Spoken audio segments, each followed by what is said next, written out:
ലോകത്തിന്റെ പല ഭാഗത്തും ആളുകൾ ഉപയോഗിക്കുന്ന സംവിധാനമാണ് ഓൺലൈൻ ടാക്സി. അതായത് ആപ്പ് ഉപയോഗിച്ച് വണ്ടി ബുക്ക് ചെയ്യുന്നു, അതിൽ കാണിക്കുന്ന കൃത്യമായ ഫെയറിൽ നമുക്ക് യാത്ര ചെയ്യാൻ പറ്റുന്നു. ഇത്രയും സുഗമവും ആയി പ്രവർത്തിക്കുന്ന ഒരു യാത്രാ സംവിധാനം.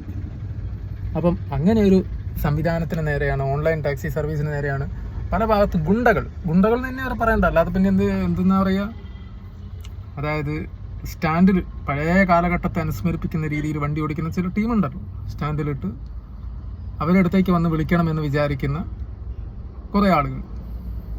അപ്പം അവർ സംഘടിച്ച് ഈയിടെ കുറേ അക്രമങ്ങൾ നടത്തുകയുണ്ടായി. ചോദിക്കുക, ഇവരൊക്കെ ഏത് ലോകത്താണ് ജീവിക്കുന്നത്? കാലത്തിനനുസരിച്ച് ഒരുപാട് മാറ്റങ്ങൾ വന്നു കിട്ടും. ഇപ്പം നമ്മളിപ്പോൾ ഒരു കാര്യം ഒരു പ്രൊഡക്റ്റ് ഓർഡർ ചെയ്ത് നമുക്ക് വീട്ടിലെത്തും, ഓൺലൈനായിട്ട് ഓർഡർ ചെയ്താൽ വീട്ടിലെത്തും, നമുക്ക് ചാർജും കുറവ്. അതേപോലെയാണ് ഈ ഓൺലൈൻ ടാക്സിയും യൂബറും ഓലയും. അപ്പം ഇതിനെതിരെ ഇപ്പോൾ ഒരു അഗ്രിഗേറ്റർ ലൈസൻസിന്റെ കാര്യവും പറഞ്ഞിട്ടാണ് വിഷയം ഉണ്ടാകുന്നത്. അഗ്രിഗേറ്റർ പോൾ ലൈസൻസും കാര്യങ്ങളൊക്കെ ശരിക്കും പറഞ്ഞാൽ ട്രേഡ് യൂണിയനുകളുടെ സമ്മർദ്ദം ഇതിന് പിന്നിലുണ്ടെന്നാണ് നമുക്ക് മനസ്സിലാക്കാൻ പറ്റുന്നത്. കാരണം ഓൺലൈൻ കമ്പനികൾക്ക് അംഗീകരിക്കാൻ കഴിയാത്ത കാര്യങ്ങൾ വെച്ചുകൊണ്ട് അവരെ സമ്മർദ്ദത്തിലാക്കിയിട്ട് അവരെ ഇവിടുന്ന് ഇല്ലാതാക്കാൻ വേണ്ടി നടക്കുന്ന ഒരു ശ്രമമായിട്ടാണ് തോന്നുന്നത്. പിന്നെ നിയമവിരുദ്ധമല്ല ആണെന്ന് ഒരിക്കലും പറയാൻ കഴിയില്ല ഓൺലൈൻ സർവീസുകൾ. ഇപ്പം മന്ത്രി തന്നെ ഡയറക്റ്റ് പറഞ്ഞിരിക്കുകയാണ്, ബഹുമാനപ്പെട്ട ഗതാഗത വകുപ്പ് മന്ത്രി തന്നെ പറഞ്ഞു ഓൺലൈൻ സർവീസുകളെ തടയാൻ പാടില്ല എന്ന്.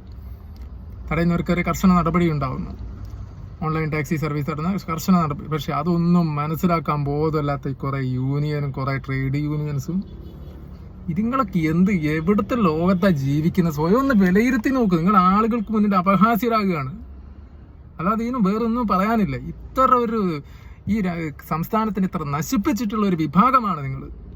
ഇവിടെ എന്തെങ്കിലും ഒരു സംഗതി ആർക്കെങ്കിലും തുടങ്ങാൻ പറ്റും? ഒരു കമ്പനി വന്നു കഴിഞ്ഞാൽ ഉടനെ കൊടിയും കുത്തി ഇറങ്ങും. വേറെ പണിക്കുമ്പോഴോ ഒരു ഉപകാരമില്ലാതെ ജീവിക്കുന്നതിനെ കടന്നാൽ പോയി ചാവ് എന്ന് തന്നെ പറയാൻ പറ്റുള്ളൂ. നിങ്ങളൊന്നും ജീവിച്ചിരുന്നിട്ട് തന്നെ കാര്യമില്ല എന്നേ പറയാൻ പറ്റൂ. ഒരു നല്ല സംവിധാനത്തെ ഇല്ലാതാക്കാൻ നോക്കുന്ന കുറേ അലവലാദികൾ.